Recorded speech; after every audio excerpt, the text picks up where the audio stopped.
Well, having read today's reading, all I can say is it's a good thing we didn't elect Jesus as the mayor of our super city.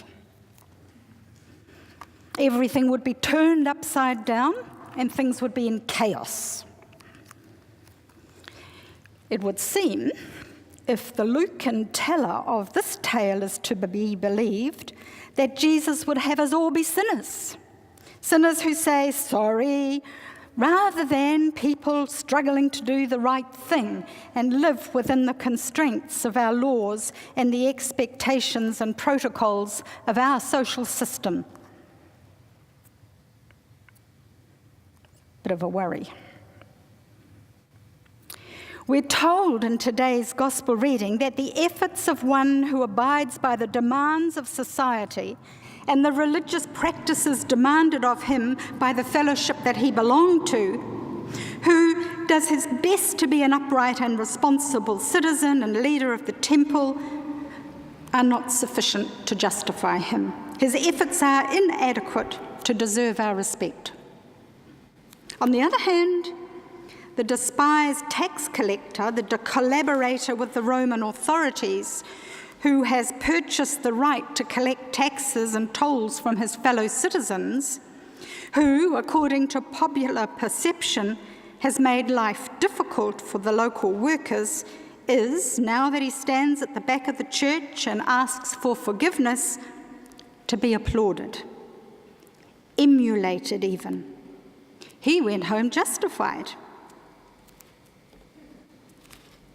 Well, I don't know about you, but that doesn't seem quite right. And I'm not sure if I would think it was at all right if I'd been overtaxed and was struggling to make ends meet while he lived in relative luxury. Seems a step too far for those of us who want to do the right thing and try hard to achieve it.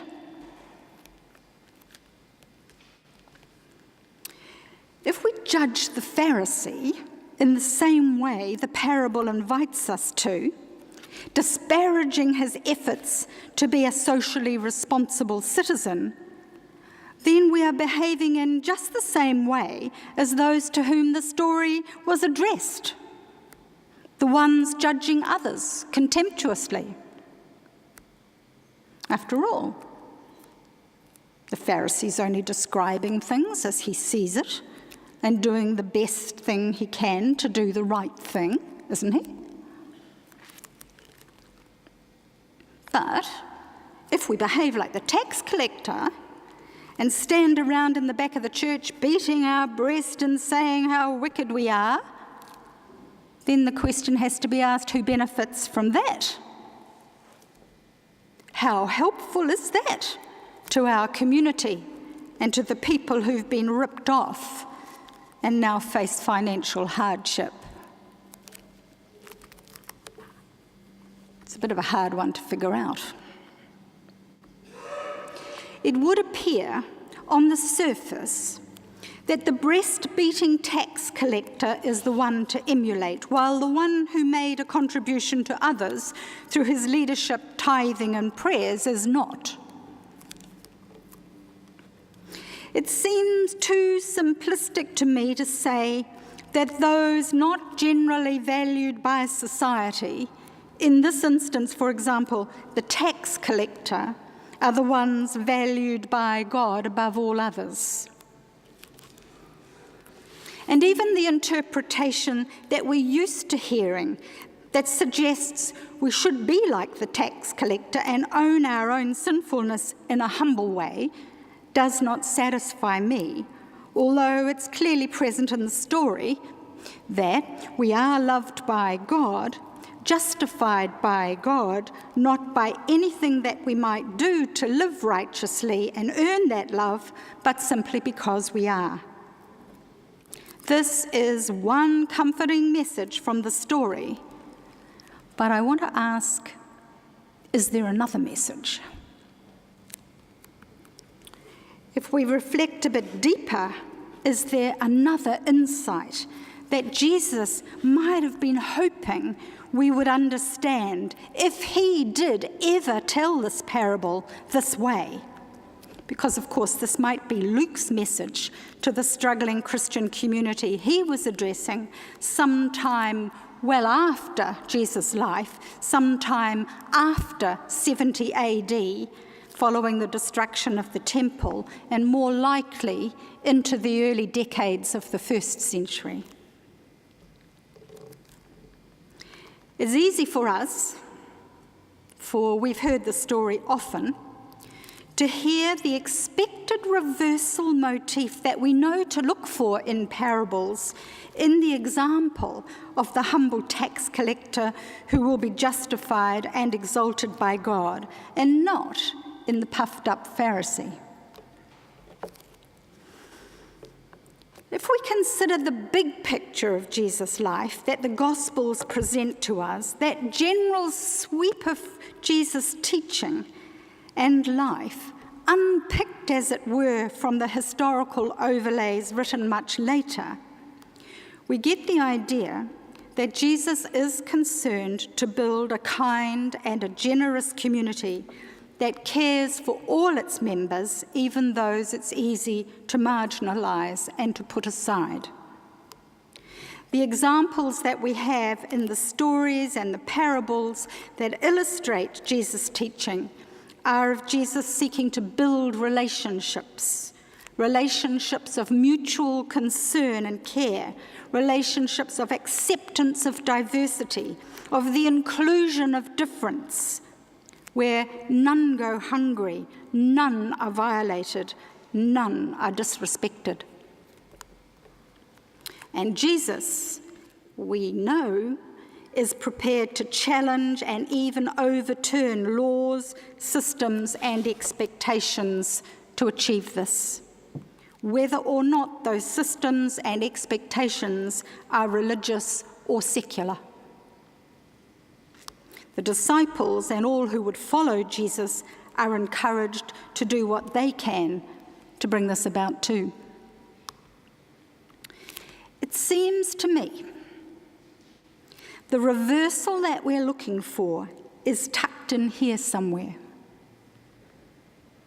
So I want to read across the grain of the story, to read between the lines of what's being said. I want to read the white space between the lines and around the edge of the page to explore what might still be hidden there for us to find. For me, today, this is not a story about personal or individual successes and failures. It's not about satisfying a judge outside of our human community who will decide if we're in or out, worthy or unworthy, righteous or justified. It's not a story with a moral twist directed at us individually. You may have noticed, as I have, that all three of the characters that Luke uses to tell his story, the Pharisee, the tax collector, and God, who's not directly present, that they highlight something unexpected. Each of them is concerned with themselves. Each of them is concerned with personal piety and with power to vindicate actions. As I see it today, against the background of our own contextual issues, the reversals that this parable points us to are the importance of being in right relations with others, crossing boundaries and barriers, as it were. The importance of doing something to change matters we know are wrong, and the importance of using the power that we have as community. None of these things are directly present in the text of the story as we have it. So I guess I'm speaking then of the truth hidden from the wise, the treasure hidden in the field or written in the white spaces around the text.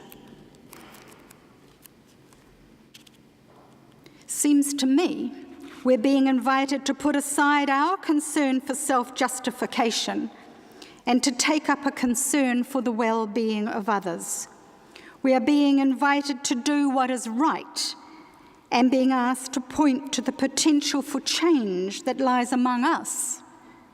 We are being encouraged to stop leaving things to God outside of our lives and to own the collective power we have to press for creative, life-giving decisions, to tap into the God amongst us, as it were. I think these things are the kernel of the parable. These are the reversals that there are there for us to discover. So then, with the shift in power from them to us, it was good to hear the new mayor put the living wage back on the agenda of the council, for some of us will be keeping the pressure on about that. It's good to hear of renewed discussions about real possibilities for affordable housing. Some of us will keep the pressure on this. It's great to hear the United Nations call the government to tackle the issues of children living in poverty and all the vulnerabilities that surround that. Some of us will keep the pressure on here. Housing First is a brave and complex project that the City Mission has embraced, and some of us will support this. We know these things are right, not because they'll earn us stars in heaven, as it were, but because they will make for a healthier, kinder community to live amongst. And this is timely, as the new City Council settles in and we have an opportunity still to influence priorities. As I see it, the parable compels us to shift our concern from ourselves to others. It's not so much that God loves us simply because, but that we love others enough to desire their well-being. We need something, I guess, of each of the characters in the story to do this. We need to know how the systems that shape and organise our communities and our lives work. We need to build relationships so we can influence them. And taxes are required to be paid fully, to be collected fairly and reasonably, and distributed to places of need.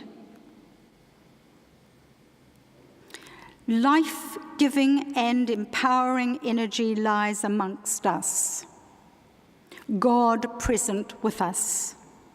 Together we have the power to engage in the building up of others, the people we live amongst. Let's use the power we have and let us embrace the chaos that Jesus creates.